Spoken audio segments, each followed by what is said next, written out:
Hi everyone, it's Jean from Gallagher, Domanski.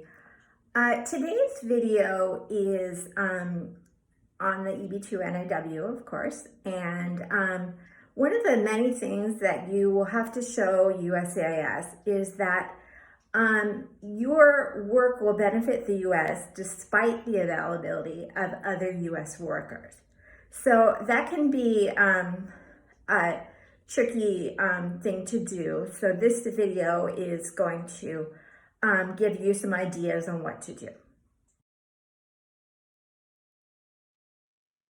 Okay, so hopefully you know the three requirements for the national interest waiver, the three main requirements.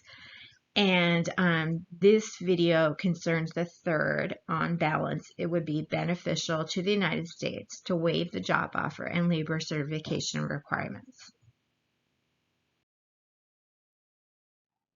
Now, within that third requirement for the national interest waiver, there are three sub things beneath that. So in another video, I did the first one, whether it would be impractical for the foreign national to secure a job offer and thus a labor certification. Now, in this video, I'm discussing the highlighted one, the second one, which is whether the U.S. would still benefit from the foreign nationals' contributions regardless of the availability of qualified U.S. workers. So there's the dilemma. How do you show that?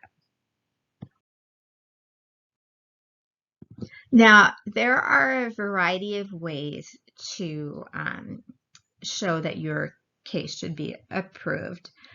And this is not direct legal advice, of course. Every case is different. However, here are two ideas for how to show whether the U.S. would still benefit from your contributions regardless of the availability of qualified U.S. workers. One is you go to bls.gov/OOH, and that's the Occupational Outlook Handbook from the U.S. Bureau of Labor Statistics. And you could find out what the job outlook actually is for your role.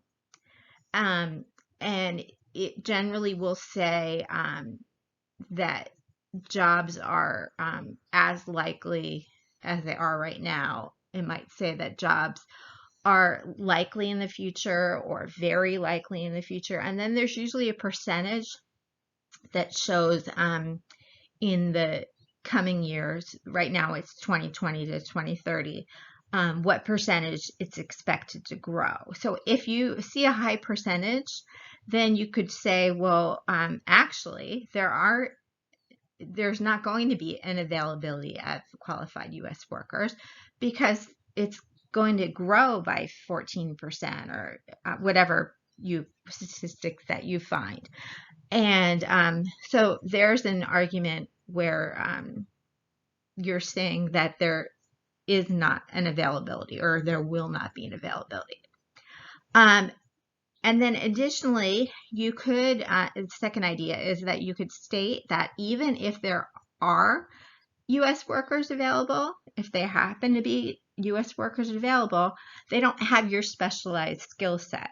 And then you could reiterate what you've already stated regarding the fact that you're well positioned to achieve your proposed endeavor, and show that you're way different than your average person in your field.